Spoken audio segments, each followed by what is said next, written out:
Greetings, hunters. This is Yumo from Yumo Gaming, and welcome back to my channel, and welcome to this week's news update video. So, to get into it, if you haven't heard, Capcom has recently released a video and discussing about the fact that we are in fact getting a beta for Monster Hunter World Iceborne. But this beta is only going to be available for PlayStation 4 players. Unfortunately, Xbox One players, you'll have to wait, and PC, it was kind of obvious we'd have to wait anyway. So the date times for the beta are, first beta here, which is for PlayStation Plus subscribers, actually starts tomorrow, Friday, June 21st, up until June 24th. Like I said, that's for PS Plus subscribers only. And then for remaining PS4 players, next weekend from June 28th to it says June 1st on what I'm reading. Obviously it's July 1st, not June. But yeah, for all PS4 owners. Then the start times of that is for if you're in the North America, the East Coast, the start times would be 6 a.m. and in the West Coast it would be 3 a.m. So basically, the first thing you wake up on tomorrow, the beta will be going for PS Plus subscribers, and then the same kind of thing on the 28th. Unless you were to pull an all-nighter. Let's face it, we gamers do that a lot. Now, as for the trailer itself, it doesn't actually discuss very much new details.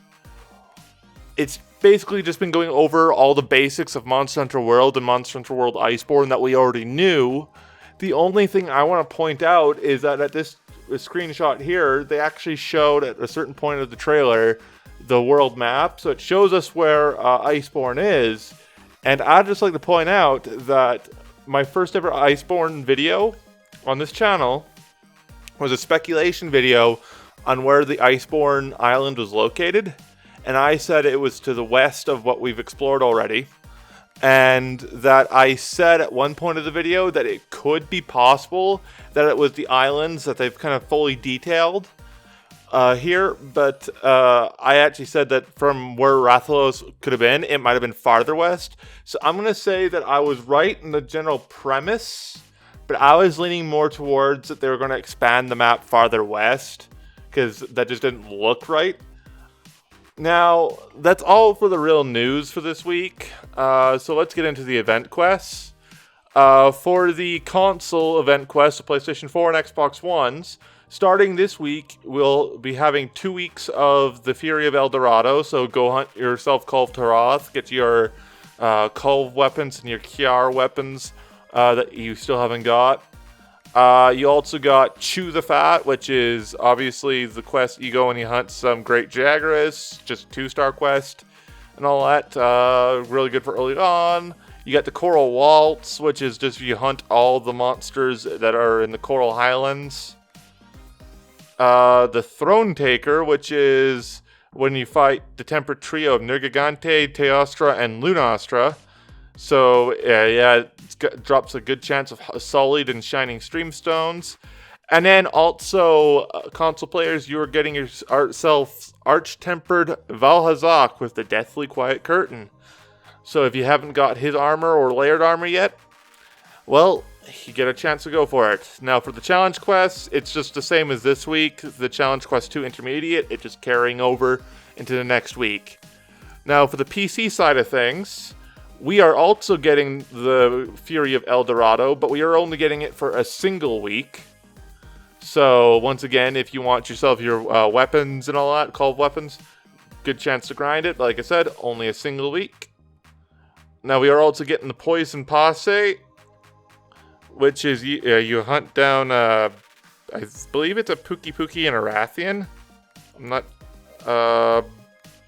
the image only shows a Rathian, but I believe it's Pookie, because it's poison. The Triple Threat Throwdown, which is you hunt Dodogama, Gyros, and Jagras. Whatever. We also get the Coral Waltz.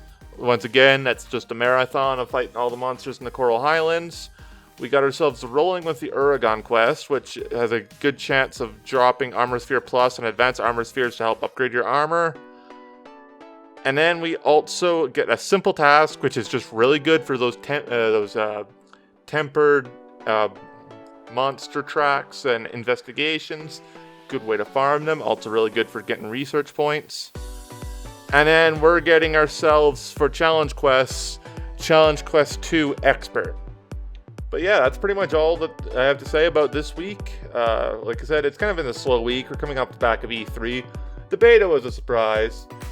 Now, if you don't mind, I'm going to be going back and trying to grind out the last couple of hours of Arch-Tempered Nergigante that I can. And yeah. As always, I hope you guys enjoyed the video.